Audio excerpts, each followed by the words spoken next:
Halo, selamat datang kembali. Pernah nggak sih kalian merasa kalau angka itu bisa bohong? Kelihatannya sederhana, tapi statistik yang paling simpel sekalipun ternyata bisa menceritakan kisah yang super menyesatkan. Nah, hari ini kita bakal jadi detektif data. Kita akan bongkar sebuah misteri yang tersembunyi di balik dua kata yang kayaknya udah sering banget kita dengar, mean dan median. Oke, langsung aja kita masuk ke kasus pertama. Jadi ceritanya ada survei kepuasan pelanggan. Kelihatannya sih biasa aja ya, tapi pas timnya lihat hasil akhirnya, ada yang aneh. Angka rata-ratanya terasa, janggal.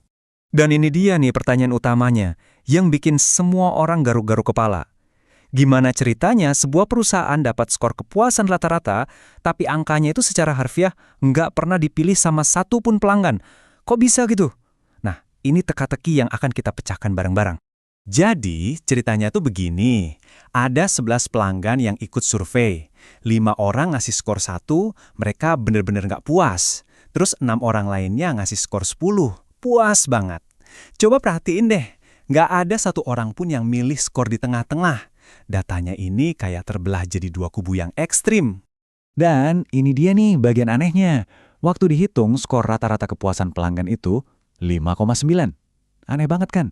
Angka ini jatuhnya pas di tengah-tengah, di area yang nggak ada satu orang pun milih. Benar-benar kosong.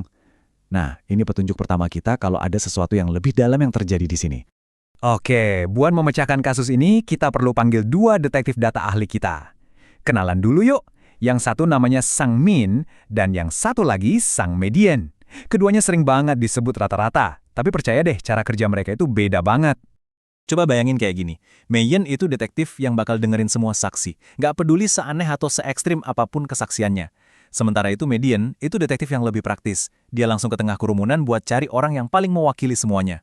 Yuk kita mulai dari detektif pertama, Min, atau yang biasa kita kenal sebagai rata-rata. Cara kerjanya sangat demokratis. Dia akan menjumlahkan semua nilai di dalam data, setiap skor 1 dan setiap skor 10, lalu dibagi sama jumlah total orangnya. Jadi setiap suara punya kekuatan yang sama. Sekarang kita pindah ke detektif kedua, si Median. Nah, dia punya pendekatan yang beda. Median ini pragmatis banget. Dia bakal urutin semua data dari yang paling kecil sampai paling besar, terus dia jalan ke tengah dan langsung nunjuk, ini dia nilai tengahnya. Dia nggak peduli nilainya se-ekstrim apa di ujung-ujungnya, yang penting cuma siapa yang ada pas di tengah. Oke, mari kita mulai penyelidikan kita dengan Sang Mean. Kita bakal lihat kapan keahlian uniknya ini jadi benar-benar tak tergantikan. Kekuatan terbesarnya Mean itu adalah kemampuannya buat ngasih tahu kita soal total. Karena Mean itu kalau dikali jumlah data hasilnya adalah total keseluruhan, dia ini penting banget buat bisnis. Misalnya untuk merencanakan pendapatan, ngatur inventaris, sampai melacak performa dari waktu ke waktu.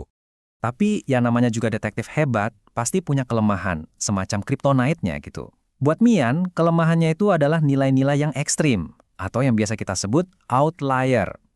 Satu aja nilai yang ketinggian atau kerendahan bisa langsung narik si Mian ini menjauh dari pusat data yang sebenarnya.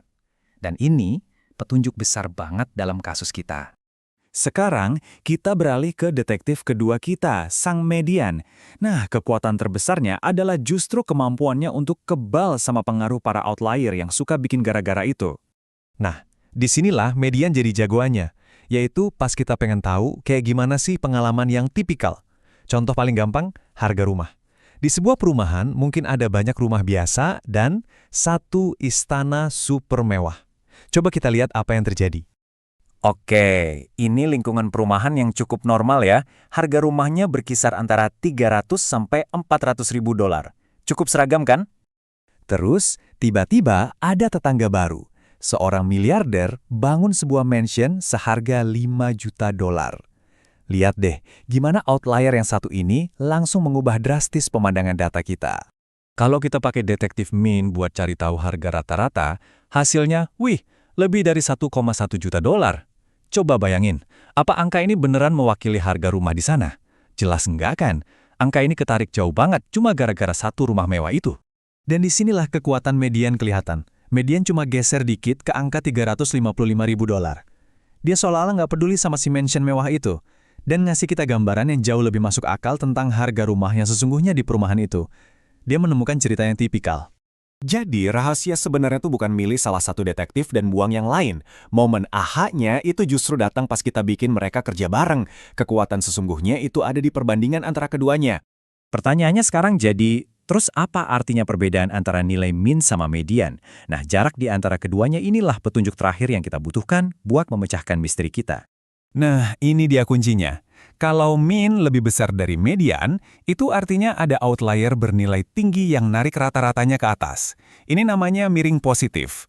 Sebaliknya, kalau mean lebih kecil dari median, berarti ada outlier bernilai rendah yang narik rata-ratanya ke bawah. Itu miring negatif. Dan kalau keduanya hampir sama, berarti data Anda seimbang. Sekarang, ayo kita balik lagi ke kasus awal tadi. Min kita kan 5,9. Mediannya, ingat, nilai tengah dari 11 orang adalah 10. Nah, karena min 5,9 itu jauh lebih kecil dari median 10, kita jadi tahu pasti kalau data kita itu miring secara negatif. Ini membuktikan bahwa ada sekelompok kecil pelanggan yang sangat nggak puas yang menarik skor rata-rata ke bawah. Kasus terpecahkan. Jadi pelajaran apa yang bisa kita ambil dari penyelidikan ini? Ini bukan cuma soal statistik, tapi soal punya alat yang tepat buat melihat kebenaran di balik angka-angka. Jadi, ingat ya, ini dia toolkit detektif data kalian. Pakai min kalau kalian butuh gambaran total, andalkan median kalau kalian mau paham pengalaman yang tipikal dan biar nggak terkecoh data ekstrim. Dan yang paling penting, selalu bandingkan keduanya buat dapetin cerita yang utuh. Oke, ini pemikiran terakhir buat kalian. Mulai sekarang, setiap kali kalian dengar kata rata-rata, entah itu di berita, di laporan kerja, atau dimanapun, coba berhenti sejenak dan tanyakan pertanyaan penting ini. Ini rata-rata yang dimaksud itu min atau median?